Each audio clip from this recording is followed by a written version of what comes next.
The Lord be with you. Today we're going to be continuing to think about the value of courage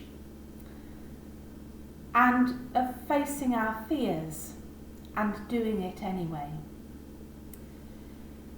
We've all been afraid at some time or other. That's quite normal. People are frightened of different things. Some people are afraid of new situations, like changing school or changing teacher. Some people are frightened of the dark. Some find exams frightening. And others aren't bothered about those things at all. They're quite relaxed. I want to tell you a story, and I want you to think about what the story says about being frightened. Jamie was a timid boy. He was frightened of lots of things: thunder, wind, dogs, and especially cows. The other boys at school often teased him, but he didn't complain. He didn't call Barry names because of his ginger hair. He didn't make fun of Derek because of his stuttering.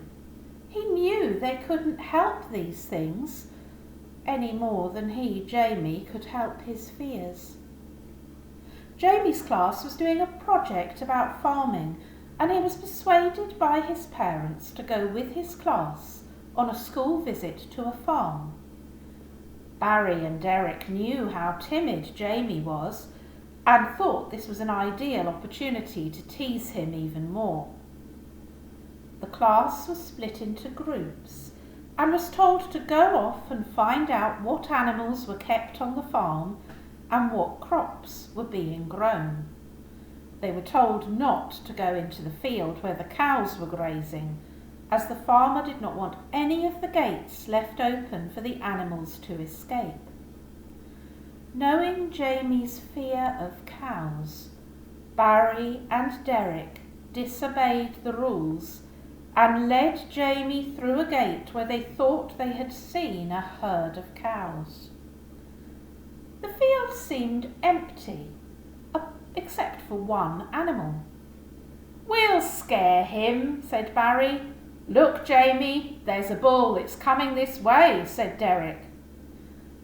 It was then they realised it really was a bull, and it was heading straight for them. Jamie was too frightened to run and instinctively headed for a nearby tree, while the other two fled and were running across the field back towards the gate they'd come through. The bull was chasing Jamie round and round the tree, and by the time the teacher and the other children could hear the commotion and Barry and Derek reached the safety of the gate, they could see Jamie apparently keeping the bull busy while the other two boys escaped.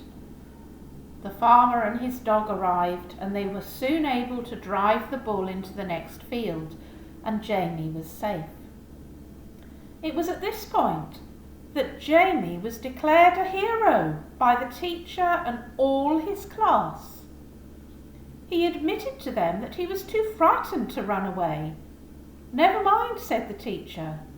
"Many people are afraid at times, and yet they still find the courage to do brave things when necessary. You saved Barry and Derek from being attacked by the bull, because if he'd run straight over the clear ground, he'd have caught them." Jamie felt much better after that. He grew braver. He felt much more confident. Barry's hair was still ginger, and he liked it that way. Derek's stutter began to improve over time. Jamie found that slowly he began to overcome his fears. He was no longer afraid of thunder, wind, dogs, or cows. Bulls? Well, he hoped he wouldn't meet one of those again. In that story, Jamie didn't intend to be a hero. He said he was frightened. but he'd acted instinctively, and as he went round and round that tree, it slowed the bull down enough to let the other boys escape and the farmer come and rescue him. I'd like to share with you a poem now, which is all about overcoming fear.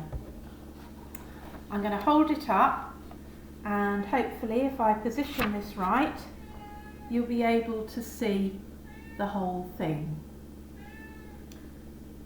Sometimes we don't feel very brave when we are all alone, when faced with something very new that leads to the unknown.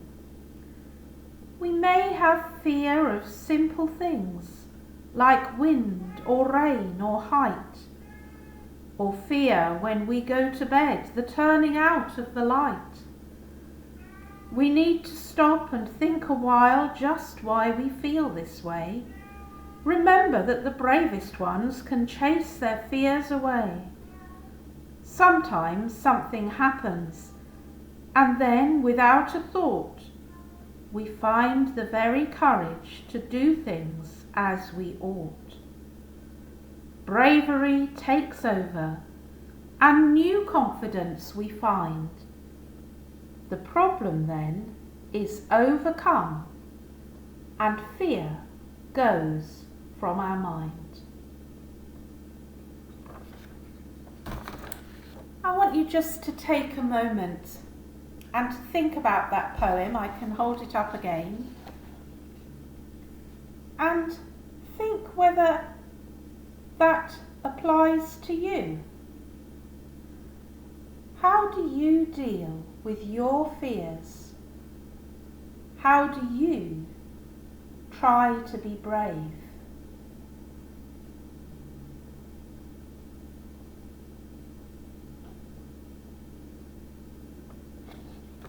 I'm going to say a short prayer now, and if you'd like to make it your own, please say Amen at the end. Dear God, please be with us in our school today, in our work and in our play.